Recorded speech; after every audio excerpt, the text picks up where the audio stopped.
Daf Yomi Tractate, Bava Metzia, page 49b. At the a few lines into the page, we're in the middle of a story, so we got into the page a little bit. We're up to words of Rabbi Shimon Omer. Rabbi Shimon Omer, Kol HaKesef Yado, etc. The Mishnah teaches that Rabbi Shimon says, anyone who has the money in his possession has the advantage. It is taught in a Braita. Rabbi Shimon says, when does the one with the money in his possession have the advantage? It is when both the money and the produce are in the possession of the seller. But if the money is in the possession of the seller and the produce is in the possession of the buyer, the seller cannot renege because his money is in his possession. The Gemara understood this to mean that the buyer still had the money in his possession and asks, is his, meaning the buyer's possession, isn't it the possession of the seller? Rather, amend the text. Because the value of his, meaning the buyer's money, is in the buyer's possession. The Gemara asks, isn't it obvious that the seller cannot renege, as the buyer acquired the produce through the transaction of pulling? Rava said, with what are we dealing here? It is a case when the upper story of the house belonging to the buyer, where the produce was stored, was rented to the seller. The Gemara elaborates, what is the reason the sages instituted that pulling and not payment of money affects acquisition? It is a rabbinic decree, lest the seller say to the buyer, your wheat burned in the upper story after you paid. Here, the produce is in the possession and domain of the buyer. Therefore, if a fire ignited due to the circumstance beyond his control, the buyer will exert himself and bring the produce from the upper story.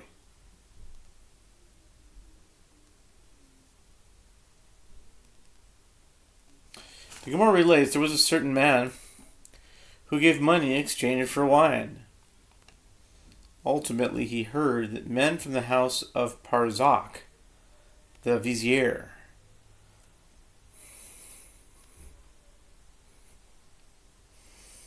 Parzak, Rufila, the vizier, sought to appropriate the wine. The buyer said to the seller, give me my money, as I do not want the wine. The case came before Rav Chisda, who said to him, just as the sages instituted pulling with regard to sellers, so did they institute pulling with regard to buyers. Since the buyer had yet to pull the wine into his possession, he can renege on the transaction. He could, yeah.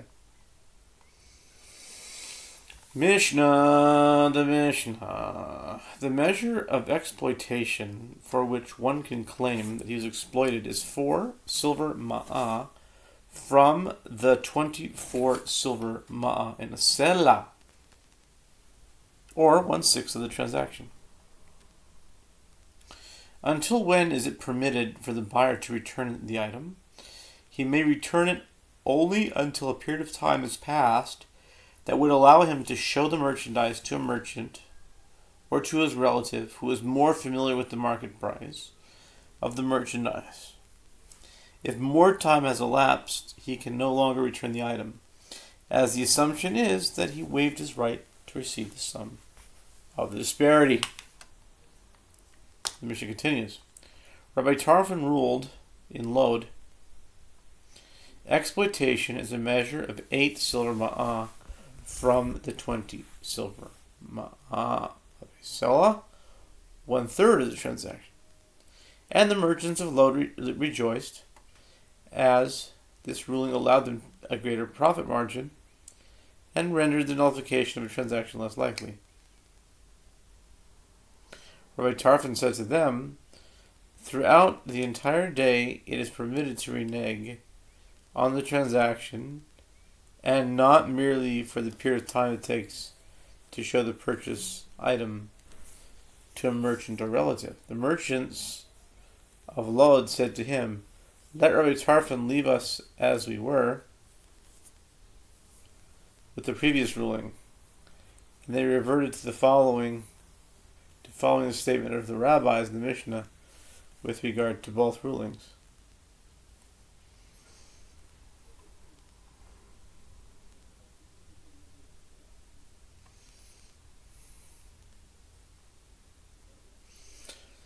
Gemara, it was stated, the Talmud says it was stated that there was an Amoraic dispute with regard to exploitation.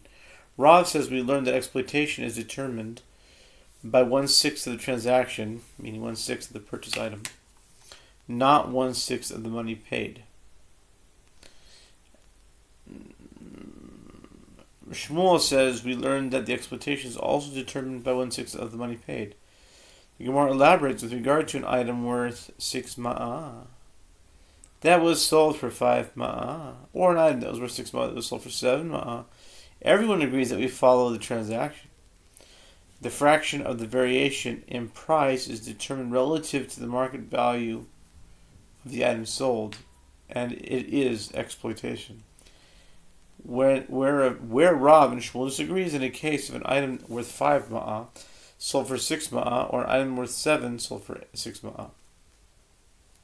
According to Shmuel, who says that we also follow the fraction of the variation in price as determined by the money paid, both this case and that case are exploitation, as there is a disparity of 1/6 between the price paid and the value of the item. According to Rav, who says that we follow the transaction, when an item worth 5 ma sells for 6 ma, the halacha is that there is a nullification of the transaction, as the disparity between the value of the item and the price paid is greater than 1/6. When an item worth 7 ma sells for 6 ma, the halacha is that there is a waiver of the sum of the disparity, and the disparity between the value of the item and the price paid is less than 1/6.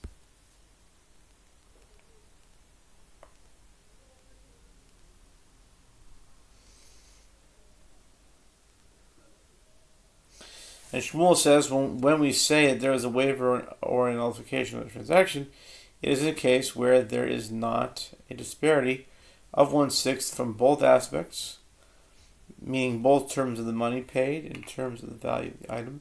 But in a case where there is a disparity of 1/6 from one aspect, either terms of the money paid or the value of the item, it is exploitation.